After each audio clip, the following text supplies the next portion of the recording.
Salut tout le monde, c'est Jordan sur TutoDraw. Avant de commencer, je dois vous prévenir, le tutoriel de réponse qui va suivre est un peu compliqué. Il y a beaucoup de blabla et c'est pas forcément simple à suivre. En fait, j'ai rarement eu autant de difficultés à préparer un tutoriel. C'est la première fois que je mets autant de temps et surtout pour un personnage qui paraît si simple. J'ai tendance à donner trop de repères dans ce dessin, donc si ça vous semble trop long, vous pouvez toujours regarder l'accéléré de la vidéo en timelapse que je vais envoyer ou que j'ai déjà envoyé sur la chaîne. Alors pour commencer ce dessin, je trace un cercle qui représente le crâne. Dessus viendront se poser les cheveux. Et dessous, on y ajoutera l'autre partie du visage, la mâchoire, etc. Après ça, n'oubliez pas de bien mettre en valeur le centre du cercle avec un point. Parce qu'on va utiliser ce centre pour croiser deux lignes. Ça donne un 4/4 bien coupé. Ensuite, toujours dans le but de nous repérer, on va diviser la partie inférieure du cercle en 3 parties égales. Toujours pareil, je fais des lignes pour bien séparer les parties, sans oublier de tracer la ligne tout en bas du cercle. C'est sur cette ligne qu'on dessinera le haut de nos lèvres. Maintenant, pour la partie inférieure du visage, on crée la limite du menton. Alors soit vous le faites à l'œil, soit vous faites comme ça. Faites deux autres rangées de la même hauteur que celle d'au-dessus. Vous avez donc un espace de 2 rangées, et comme le menton est légèrement plus bas, avec votre crayon, tracez un mini repère tout petit, un peu plus bas que la deuxième rangée, et ça vous donne la limite du menton. Bon, j'avais dit que c'était assez compliqué, et c'est pas fini. Bon, dites-vous que si vous respectez ces repères, vous n'aurez pas trop de problèmes pour faire tout le dessin. Vous pouvez aussi essayer de le faire sans tous ces traits. Ça c'est juste pour créer une proportion correcte avec un soutien. Ça reste à vous de choisir. Alors quand vous avez fait ce petit trait qui représente la limite du menton, vous pouvez ensuite trouver le centre entre ce trait et le début du cercle. Et y tracer une ligne horizontale à cet endroit. Voilà. Maintenant on va finir avec nos traits en trouvant le centre de notre rangée numéro 2 dans le cercle. On trace donc une nouvelle ligne centrale qui nous donnera le bas de nos yeux. Et par contre, dans la rangée au-dessus, on la divise en 3 parties cette fois. Donc rajoutez encore 2 repères pour la diviser en 3 et tracez bien ces 2 lignes. Les yeux vont se trouver intégralement entre ces lignes-là, le bas du nez juste ici, et la bouche ici, jusqu'au trait d'en dessous. Maintenant, on va tracer l'autre partie du visage. Avec le crayon, je vais prolonger la partie de notre ligne centrale, un tracé assez droit des deux côtés. Je laisse ce trait incliné un peu vers l'extérieur pour respecter la forme du cercle. Puis je m'arrête au trait de la dernière rangée, et à partir de là, on va devoir rejoindre le repère du menton tout en bas. Donc, des deux côtés, je vais créer une jolie courbe arrondie. On essaie de garder la même forme des deux côtés. J'appuie pas fort avec le crayon, mais je repasse plusieurs fois pour bien former la courbe.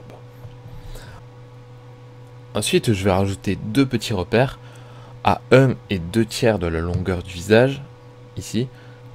Alors, un petit trait avant et un petit trait après, ça donne ça, voilà. Voilà, j'ai pas trop de précision là-dessus, donc il suffit d'observer. Et là, je trace 2 lignes vers le haut, ça nous donne la séparation des yeux et la largeur du nez. D'ailleurs, pour le nez, je fais un petit ovale ici pour le placer, et nos lèvres, un petit trait droit jusqu'au dernier petit trait pour le coin des lèvres. Je fais aussi la lèvre inférieure en partant du repère d'en dessous, et je rejoins ce petit trait droit en m'arrêtant sur l'alignement du dernier petit repère. Quand on a fait la lèvre inférieure, il doit nous rester assez de place pour les dents que je ferai plus tard.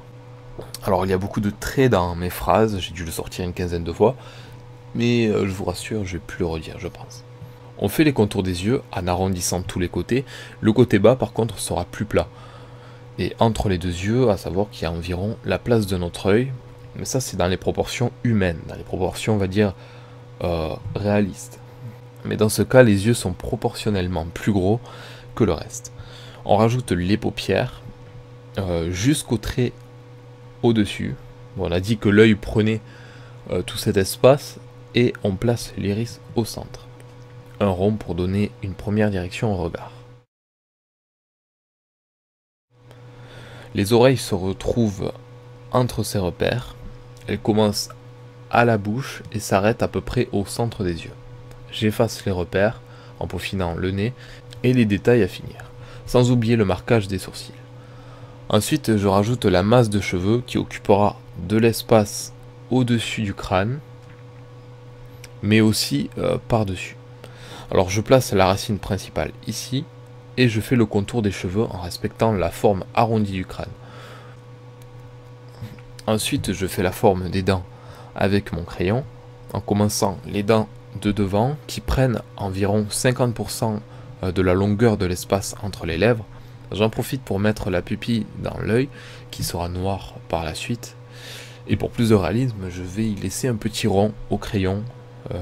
Comme ça, quand on coloriera la pupille, on laissera blanc ces petits espaces, justement pour faire un reflet.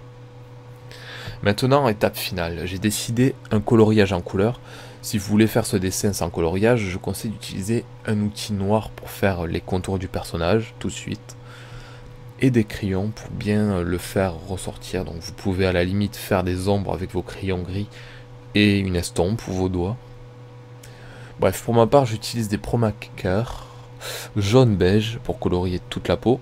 On peut utiliser de la peinture aquarelle, c'est très bien aussi, ou du pastel sec, voire du crayon. Si vous avez aucun de ce matériel, vous pouvez utiliser du crayon couleur. Alors, pour le crayon couleur, il ne faut pas appuyer très fort, mais remplir très doucement sans appuyer.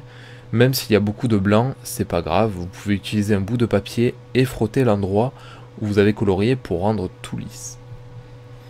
Maintenant je colorie mes yeux, donc les iris en vert, puis mes lèvres avec un rose léger. Maintenant je colorie la pupille en évitant le petit rond blanc qu'on a fait spécialement pour le reflet. Je colorie légèrement avec du foncé le contour de l'œil vert. Et par contre j'utilise du jaune pour éclaircir la couleur de l'iris en faisant des petits traits. Maintenant je vais utiliser du marron clair, voire rouge, pour les contours des yeux. Et du noir au-dessus du contour des yeux que je rajoute pour avancer les futurs cils. Du temps je colorie mes paupières en orange et je fais mes cils. Alors c'est des petites pointes avec l'outil noir et je refais la même procédure avec l'autre œil. Ensuite je vais arranger les lèvres en donnant un peu de volume et un peu de reflet. J'assombris avec du rose plus foncé et du rouge marron, alors surtout pour les contours, et je rends plus brillant le centre. Donc si vous avez du pastel blanc ou tout simplement une gomme, vous pouvez rajouter du brillant comme ça. Par la même occasion, je colorie l'espace entre les dents d'une couleur sombre, alors pas forcément du noir, et avec votre matériel rose ou beige, je fais la profondeur du bas du nez, des orifices plutôt marron, on va dire, ou rouge très foncé, les narines un peu plus orangées, plus beige, mais il faut que ce soit un peu plus foncé que la peau qu'on a faite. Alors le dessus du nez sera plutôt clair, donc vous pouvez soit gommer, soit utiliser du pastel blanc. Attention, le pastel blanc ne marque pas forcément plus blanc que votre couleur, tout dépend de ce que vous utilisez. Et enfin, je veux colorier sous les yeux pour faire des pommettes. Maintenant, avec du beige assez foncé, on va assombrir un peu toutes les zones à ombre. Par exemple, un peu sous les joues, sous les cheveux, sous la bouche, sous le menton. Et au niveau du cou, surtout. On étale bien. Et puis, pour donner un peu plus d'effet, je vais rajouter un peu de blanc au-dessus des pommettes et sur le nez. Alors, si vous avez tout fait au crayon, vous pouvez très bien gommer légèrement, comme je l'ai dit tout à l'heure. Maintenant, je prépare les sourcils. Je commence par colorier la base en orange, donc je le fais toujours avec du Promaker, et ensuite je les fais en marron, donc des petits traits fins allant dans la direction du centre du visage. Mais malheureusement on va pas le voir puisqu'il y a une petite coupure sur la caméra, donc l'étape du coloriage des cheveux a été passée, et aussi quelques arrangements de couleurs niveau oreille. Alors je m'excuse pour ça. Bon, ça a gâché vraiment très peu de temps, juste 1 ou 2 minutes. Par contre, les sourcils sont faits. Donc, alors, pour donner un regard plus profond aussi, je vais rajouter quelques petits cils avec du noir au niveau de nos bandes marron ici. mais très léger. Alors sur le côté des joues, oreilles, je vais rajouter une très fine épaisseur noire ou marron foncé pour bien dissocier les cheveux et la peau. Dans l'ensemble, je rajoute un peu de couleur aux mêmes endroits et je vais donner plus de vigueur aux cheveux avec notre pastel marron en faisant des traits très légers dans la direction des mèches. Avec du Pro Maker, je vais augmenter la puissance de la couleur, surtout sur les côtés et vers la racine. Aussi sous la mèche, j'en profite pour rendre plus foncé cet endroit-là qui forcément est source d'ombre. Maintenant, je vais rajouter du orange sous chaque oreille. On va créer une ombre influencée par la couleur des cheveux. Donc le jaune vire au rose clair, puis à l'orange, puis au marron. Et à la fin, ça devient du noir. Donc je dégrade à mesure que j'approche de l'endroit censé être le plus sombre. En général, c'est dans les angles. J'hésite pas à repasser les mèches avec de la couleur sur tous les côtés. Alors les centres des mèches doivent être plus clairs. Donc j'ajoute des vêtements au niveau des épaules, donc elle porte une robe avec des bandelettes sur chaque épaule. Donc les motifs en bande, c'est simple, j'utilise d'abord un crayon en prenant en compte la rondeur des épaules et je m'amuse à faire un léger pli. Je décale les bandes, je les déforme pour que ce soit pas très régulier non plus, puis je colorie mes bandes. J'ajoute des ombres avec du marron ou du violet clair dans les creux et j'ajoute du clair dans les bosses. Pour finaliser ce dessin, j'ai décidé d'ancrer le personnage avec un stylo noir. Vous n'êtes pas obligé de le faire parce que le résultat il peut être tout aussi bien sans, ça dépend des goûts. Donc je vais faire tout ça avec des contours noirs sauf les yeux, le nez et la bouche. Et on a enfin notre portrait. C'était loin d'être facile, l'image du personnage reste relativement simple. J'ai pas voulu compliquer la chose en lui donnant un autre angle de vue ou en lui donnant une expression du visage un peu difficile. Donc c'est vraiment simple, c'est vraiment neutre. Alors j'espère en tout cas que ça vous aura plu. Pour les proportions du visage, je conseille plutôt ces deux tutoriels qui sont plus simples. Bon, c'est sûr, c'est pas le personnage Disney qu'on vient de réaliser, mais c'est beaucoup plus simple que la technique que je viens de donner. Alors un concours de dessin aussi approche sur ma seconde chaîne, donc ça va arriver les quelques jours suivants. J'espère que vous y serez, c'est gratuit, vous pouvez participer, tout le monde peut participer, donc c'est sur ma chaîne Tuto Art. Et sur ce, merci beaucoup et à la prochaine.